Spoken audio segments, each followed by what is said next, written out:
Olá, seja bem-vindo ao Ctrl Shift N, o conteúdo em áudio do Guia Anônima. Eu sou Afonso da Silva e nesse episódio a gente vai estar falando sobre guerra cibernética.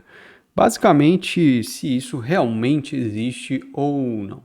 E a resposta é bem simples, sim, existe. A guerra cibernética já está aí há alguns anos, desde que pelo menos a internet se popularizou nas redes do mundo todo e se tornou parte da vida do dia a dia dos seres humanos.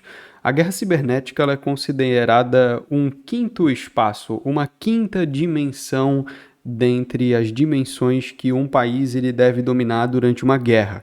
Essas dimensões são terra, mar, ar, espaço e agora o cyberespaço, a internet, o domínio digital. A terra, né, que foi muito utilizada junto com o mar e com o ar ali na Primeira Guerra Mundial, e o espaço, que foi muito utilizado como artifício para a guerra durante a Guerra Fria entre Estados Unidos e União Soviética, e agora a gente tem o cyberespaço, que pelo menos desde 2007 vem se tornando aí um dos principais pilares dentro de uma guerra civil, uma guerra fria, uma guerra prática, né? Uma guerra em si. Isso porque em 2007, a primeira ação de cyberguerra, de cyberataque entre governos que a gente tem é na Estônia e foi efetuada pela Rússia. Pelo menos é isso que dizem os veículos de notícia.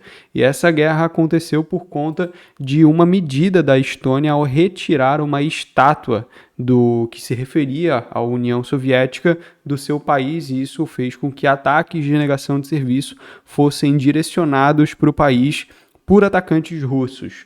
Isso também aconteceu na Geórgia em 2008, isso aconteceu no Irã em 2010, que é um caso bastante interessante relatado no livro Contagem Regressiva até o Zero Day, que fala sobre o Stuxnet, que era basicamente um malware que fazia com que as máquinas de enriquecimento de urânio do Irã se quebrassem sozinha, né, se despedaçassem, parassem de funcionar. E esse ataque ao Irã, né, esse ataque foi direcionado pelo governo americano, ocorreu entre 2009 e 2010, com o objetivo de parar o enriquecimento de urânio do Irã para que eles não conseguissem executar e desenvolver armas nucleares.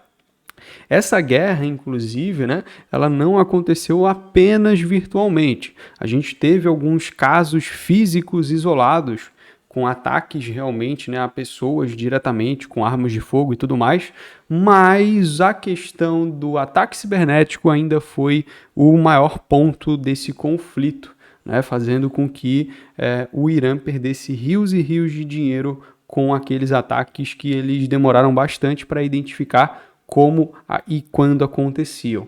A gente também teve algumas outras situações, como por exemplo do WikiLeaks, que foi também em 2010 relacionado ao governo dos Estados Unidos, e outros um pouco mais recentes, né? Como por exemplo o WannaCry de 2007, que era basicamente um ataque de ransomware desenvolvido pelo governo da Coreia do Norte.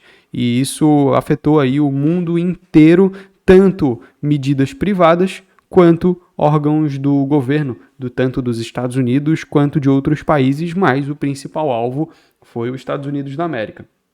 Tivemos aí outros casos também em 2017, como a NotPetya, que era basicamente uma organização criminosa que atacou aí diversos órgãos do governo americano, como por exemplo a Casa Branca, e fez um ataque milionário ou até mesmo bilionário na realidade, e segundo as pesquisas, esse ataque ele foi desencadeado pela inteligência russa, né, pela GRU, que é a inteligência russa, a sigla agora você vai me ferrar se você perguntar também, né? E tivemos aí outros ataques aí. Em 2022 a gente teve um ataque direcionado ao governo mesmo, que foi a Costa Rica, né? A Costa Rica sofreu um ataque que também foi executado pela Rússia, um ataque de ransomware que foi assim uma catástrofe para o país. O país ele simplesmente parou de funcionar na questão governamental depois desse ataque. Tivemos outros ataques aí de guerra cibernética, por exemplo, em 2009 a gente teve o ataque da filial chinesa da Google pela própria China.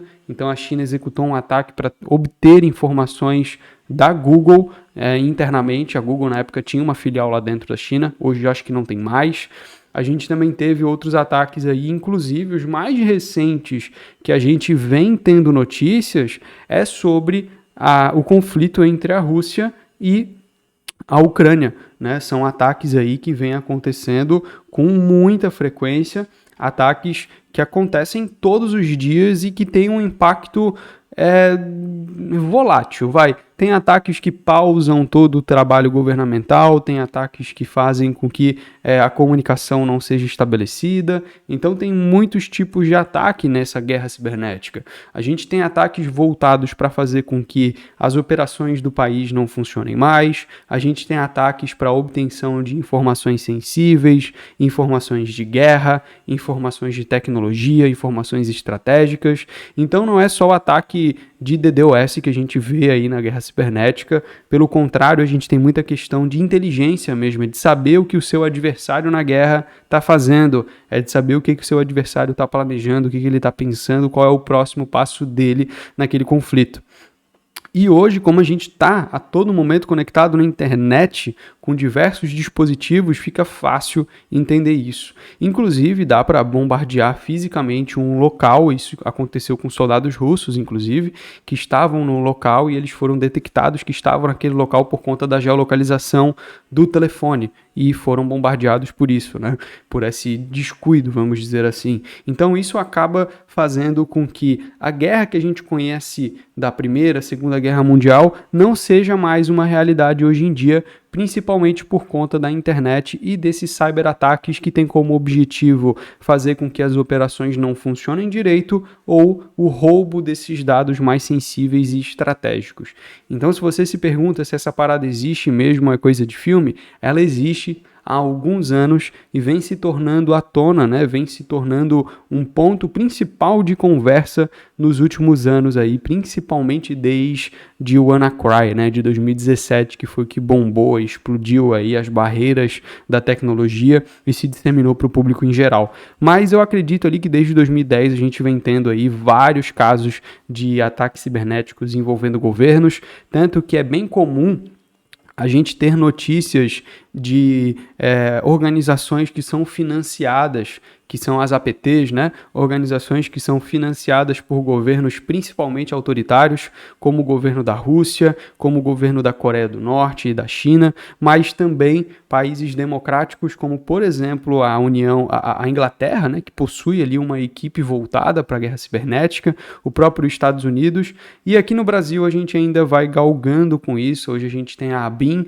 e tem algumas outras instituições ligadas ao Exército Brasileiro, mas que não se envolvem tanto, pelo menos não publicamente, nessa questão da guerra cibernética, até mesmo porque o Brasil geralmente é um país pacífico e que dá suporte à guerra, mas não participa dela diretamente. Então não sei se faz tanto sentido assim a gente ter um órgão focado em guerra cibernética como a gente tem em outros países. Para a defesa cibernética eu sou totalmente a favor que tenha um investimento gigantesco, mas para ataque, contra-ataque, eu não sei se faz tanto sentido pelo Brasil ainda ser um país bastante pacífico nesse quesito, tá?